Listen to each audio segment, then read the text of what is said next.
Hey, what's up, metal and heavy music fans? It's Flight of Icarus again with MetalTrenches.com, and it's time to talk about experimental grindcore project Beaten to Death and their new album series Laat Maar.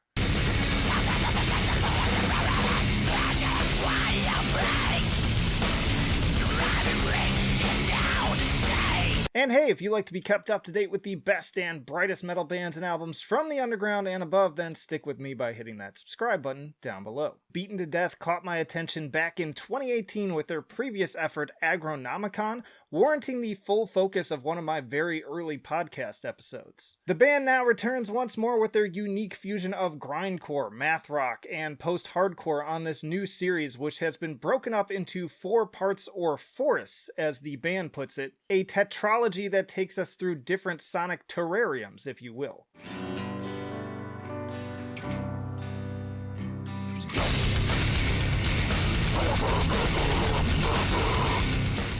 We begin in the tall pines of Mastbos, located just south of Breda in the Netherlands, and known for being hunting grounds for the Dutch royal family. I love how this opening track really summarizes how well this band so strangely yet seamlessly traverses between soft post-metal tones like warm sun rays catching your face through the leaves, and the earthquakes of rattling bass guitar and brutal death snarls despite their sharp contrast. The latter continues to raise the listening space with its forceful grooves on follow-up track Hunts of Lulu, shifting to blast beats as suits these sadistic musicians alongside larynx-shredding snarls. Definitely getting some Piran vibes on this one in particular.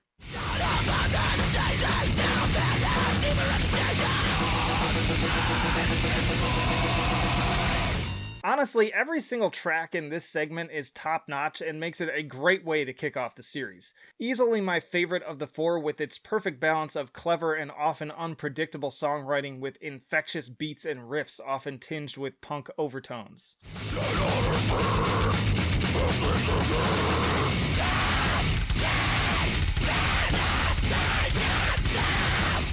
Next, we take a trip to the enchanted hemlock fir, cypress, evergreen needleleaf, and volcanic rock of Japan. It's appropriate that we find ourselves here, as I feel Beaten to Death owe at least a part of their sound to the raucous noise and grind scene of the region. As such, many of these tracks seem to have an even more raw and loose flavor to them than anywhere else in the series, and with plenty of great gang vocals to boot.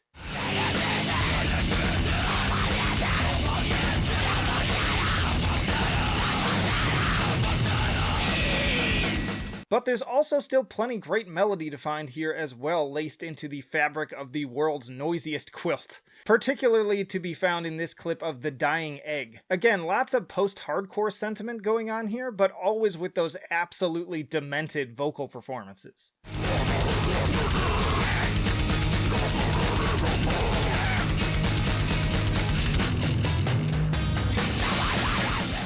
Now we're off to the Lust Ostmarka of the band's own home of Oslo. Set on bedrock, this forest formed billions of years ago and sports many walking paths for the adventurous explorer. Things get arguably even more experimental during this portion, especially in the final 2 tracks where there is this weird repeated mantra that connects Hallway to Hell and The Old Man and the Internet. Not to mention the increased leanings on post-hardcore melodies once more contrasting deeply with the continued grindcore shrieks and death metal growls. Rivers run red with the blood of the Fjortis.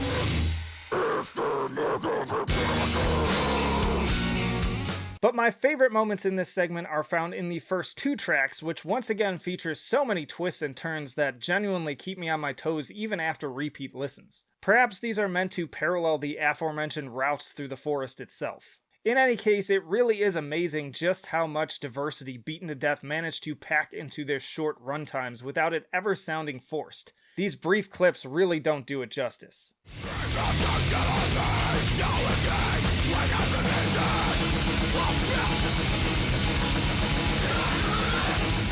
And for the last stop of our trip, we find ourselves on the fictional forest moon of Endor, of all places. Yes, that Endor.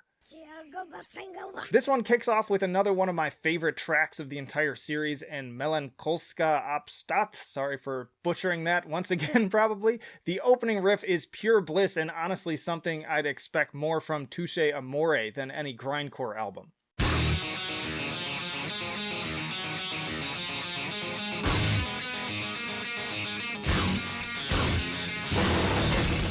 There are many of these sparkly, shimmery riffs to be found in this final segment, broken up amidst some of the heaviest riffs on the album as well. Rectal Dark Ages seems constantly at war with itself as to whether it wants to be a death metal track or straight up surfer punk. But perhaps the most head-turning moment here, and really in the entire series overall, is the sudden guitar and piano build that sets up the final powerful conclusion of Crying on the Outside, Living on the Inside. It's very emotionally resonant stuff, from the passionate clean singing to the punctuation of the church bells, and an incredibly potent way to close out the album.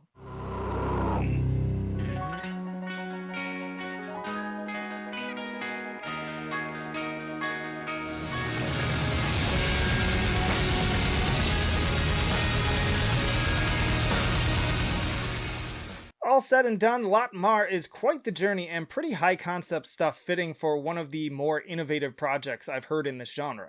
And in case you were wondering, the title seems to roughly translate to never mind or forget about it. Personally though, I won't be forgetting about this album anytime soon. I give it a 10 for enjoyability. Beaten to Death captured my imagination from the very premise, and it only gets better with each listen. I give it a 10 for musicianship. Lots of great technical performances to enjoy here, but it's how it all comes together in the songwriting that really makes them all shine. And I give it a 9 for innovation. Save for the previous album, I really haven't heard another one quite like it, and from the presentation to the eclectic approach, it definitely deserves additional accolades. So a 9.7 overall and a rock solid A for Beaten to Death and Laat Maar. Don't miss out on one of the most unique albums of this year.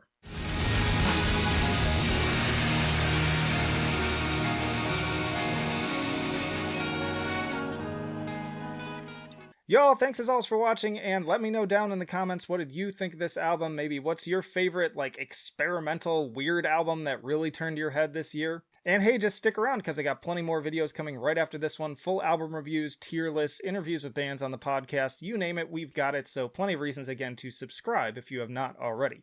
In the description, you'll find links to our social media where you can follow us, the email newsletter I send out personally every Friday, metaltrenches.com for even more reviews and content, and our Patreon and Subscribe Star if you want to take that extra step to becoming a full-on supporter. Even just $1 a month gets you early access to content and helps me keep this train a-rolling. But that'll do it for now. Flight of Icarus signing off. I will see you in the trenches.